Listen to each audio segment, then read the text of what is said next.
9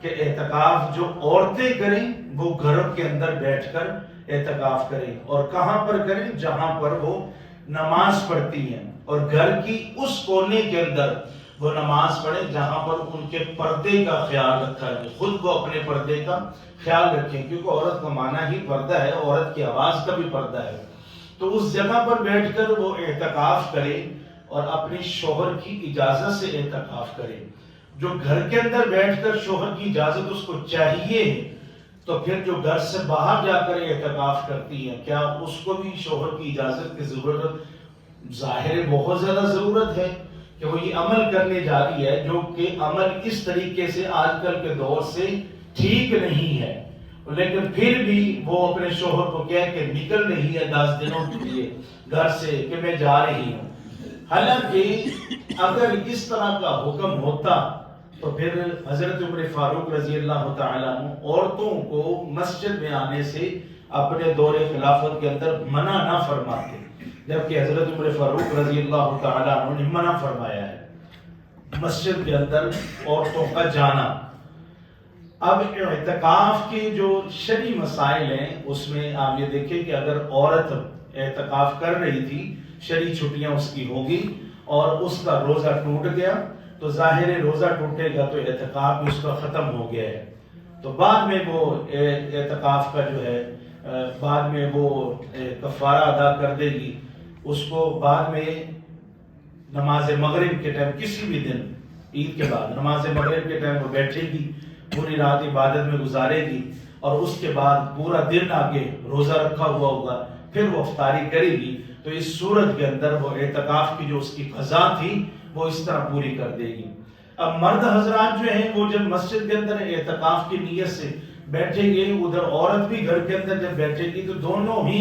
روزے کے ساتھ ہی داخل ہوں گے، اور اعتکاف کا تعلق روزے کے ساتھ ہی ہے۔ کسی بندے نے اعتکاف کے اندر بیٹھے ہوئے روزہ چھوڑ دیا ہے، گویا کہ اس کا اعتکاف بھی ختم ہو گیا ہے،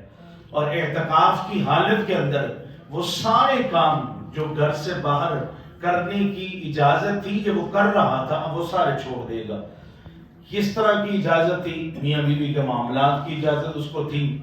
پھر ایسے معاملات کلی گپ شپ کی اس کو اجازت تھی، اب مسجد کے اندر اس کو گپ شپ کی اجازت نہیں ہے۔ سگریٹ پی رہا تھا، اس کو اجازت تھی، مسجد کے اندر آیا اجازت نہیں ہے اس کو۔ کئی ایسے معاملات، گھر کے باہر اس کو رشتہ داروں عزیز و قربا سے ملنے کی اجازت تھی، یہاں پر اب اجازت ہے تو بڑی محدود طریقے سے اجازت ہے۔ اس طرح وہ گپ شپ اور ڈسکس نہیں کر سکتا جس طرح باہر کاروبار کی صورت، کاروبار کے معاملات کے اندر وہ ڈسکس کر رہا تھا۔ اب اعتکاف کی حالت میں اس کو ساری چیزوں سے پرہیز اور گریز کرنا ہے، ٹھیک ہے، گریز کرنا ہے، پرہیز ان چیزوں سے کرنا ہے جو باہر اجازت تھی، گریز ان چیزوں سے کرنا ہے، زیادہ گپ شپ نہیں لگانی، اور اللہ تعالیٰ کے گھر کے اندر بیٹھ کر فقط اللہ تعالیٰ سے یاری پکی کرنے کا سوچنا ہے کہ میں نے اللہ تعالیٰ سے یہ 10 دنوں میں جو اللہ تعالیٰ سے رشتہ اتنا میں نے پکا کرنا ہے کہ چاند رات کو جب شیطان کھلے تو شیطان سے جو ہے نا میرا آمنا سامنا ہو، تو شیطان بڑا زیادہ کہے کہ جایا جی مینوں پچھان دے جی، مہینہ پہلے ہی میں تہاڈے کول گیا، تو وہ بندہ کہے کہ نہیں میں نہیں تینوں جاننا، ٹھیک ہے، میری اب یاری جو ہے وہ اللہ سے ہو گئی ہے، ٹھیک ہے، اس لیے اب میرا تیرا تعلق ہی ختم ہو گیا۔ اور یوں حساب لگا لیں کہ ایک بندے کے ساتھ بڑی پرانی بندے کی یاری ہو، اور ایک دم بندہ سامنے آ جائے،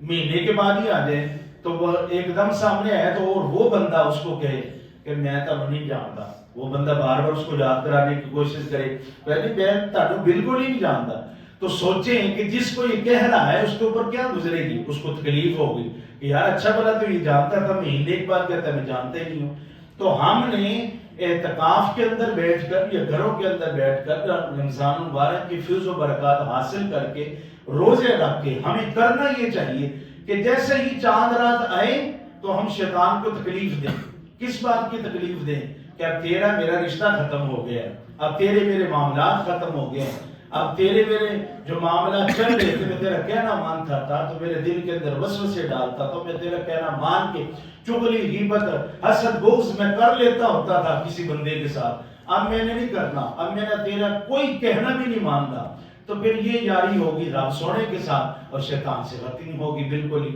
اگر شیطان کا کہنا مانتا رہے بندہ تو پھر 10 دنوں کا فائدہ ہی کوئی نہیں ہے کہ اس نے رب سونے سے یاری کرنے کی نیت سے وہ رب تعالیٰ نے اس کو اپنے گھر کے اندر بٹھایا تھا. اللہ تعالیٰ میزبان تھا, بندہ مہمان تھا, اور بندے نے 10 دن رہ کر بھی یاری پکی نہیں کی نا اللہ تعالیٰ سے, پھر فائدہ کوئی نہیں ہے اس کے یہ 10 دن ٹائم نکالنے کا اور 10 دن یہاں پر بیٹھنے کا کہ معاملات ویسے ہی رہیں. اعتکاف کی حالت کے اندر سر میں وہ تیل بھی لگا سکتا ہے, خوشبو بھی لگا سکتا ہے, سرما بھی ڈال سکتا ہے اعتکاف کی حالت کے اندر. اعتکاف کی حالت کے اندر وہ کپڑے بھی چینج کر سکتا ہے, ضرورت پڑنے پر وہ نہا بھی سکتا ہے ضرورت پڑنے پر. تو اللہ تعالیٰ ہمیں اعتکاف کے معنی سمجھ کے کہ اعتکاف کا معنی کیا ہے, اعتکاف کا مقصد کیا ہے, سمجھ کے پھر رب سونا وہ اپنے نیکوکار بندوں کی صفوں کے اندر ہمیں شامل فرما دے اور ہم اعتکاف کر لیں. اور ہماری خوش قسمتی کیا ہی ہو کہ جب ایسا ہو جائے کہ ہم مکہ مکرمہ اور مدینہ منورہ میں اعتکاف کر لیں. تو وہ کتنے خوش قسمت لوگ ہیں جو اس سال لاکھوں کی تعداد کے اندر مکہ مکرمہ اور مدینہ منورہ کے اندر معتکف ہوں گے اور اللہ تعالیٰ کے خاص مہمان ہوں گے. وہ تو دنیا کے جس مرضی کونے کے اندر معتکف جب بیٹھتا ہے تو وہ اللہ تعالیٰ کا مہمان ہوتا ہے اور اللہ تعالیٰ اس کا میزبان ہوتا ہے. تو ہمیں اس بات پر